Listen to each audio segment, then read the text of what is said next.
నమస్తే పెద్ద. నమస్తే అండి, నా పేరు సత్యనారాయణ. బాబాయ్, ఇప్పుడు ఇక్కడ మనం అసరావుపేటలో ఉన్నాం కదా, మీ ముఖ్య సమస్యలు ఏంది? మాకు డ్రైనేజ్ ఇక్కడ సంవత్సరం నుంచి ఎవరికి పంచాయతీకి ఎన్నిసార్లు ఫిర్యాదు చేసినా పంచాయతీ చేయలేదండి. దోమలు, జ్వరాలు, ఆ నీళ్ళు అసలు వెళ్తలేదు. మీరు చూశారు కాబట్టి మేము చెప్తున్నాం. అందులో ఫ్రీ కరెంట్ అన్నారు.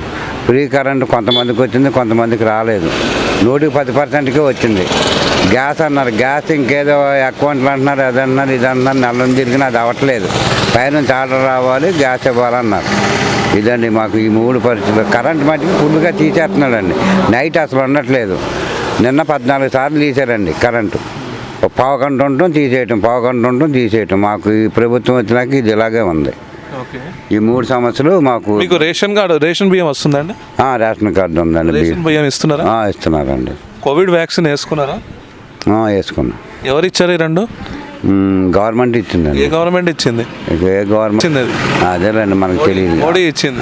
ఎందుకంటే మనకు చదువు లేదు. ఇక అది ఉన్నమాట వాస్తవం, గవర్నమెంట్ ఇచ్చింది. అది ఇప్పుడు ఈసారి ఇక్కడ పింఛనీ మట్టుకు రావట్లేదండి. 8 సార్లు పెట్టాను పింఛనీ. ఇంతవరకు వల్ల నాకు 63 సంవత్సరాలు, ఇంతవరకు పింఛనీ రాలేదండి. మనకి ఇక్కడ బీజేపీ నుంచి తాండ్ర వినోద్రావు గారు ఎంపీగా, ఈసారి ఆయనను గెలిపించుకుంటే మనకి ఈ సమస్యలను తీరుస్తా అంటున్నాడు. ఈసారి ఓటేస్తావు ఆయనకి? వేస్తానండి. ఎంపీగా ఎట్లా నరేంద్ర మోడీ పైన వస్తాడుగా?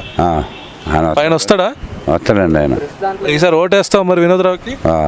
వేస్తాను. ఈయన వినోద్రావుకి ఓటేస్తే ఇవన్నీ జరుగుతాయి. మాకు 6 ఓట్లు ఉన్న 6 ఓట్లు ఆయనకి వేస్తానండి. వినోద్రావుకే వేపిస్తారు.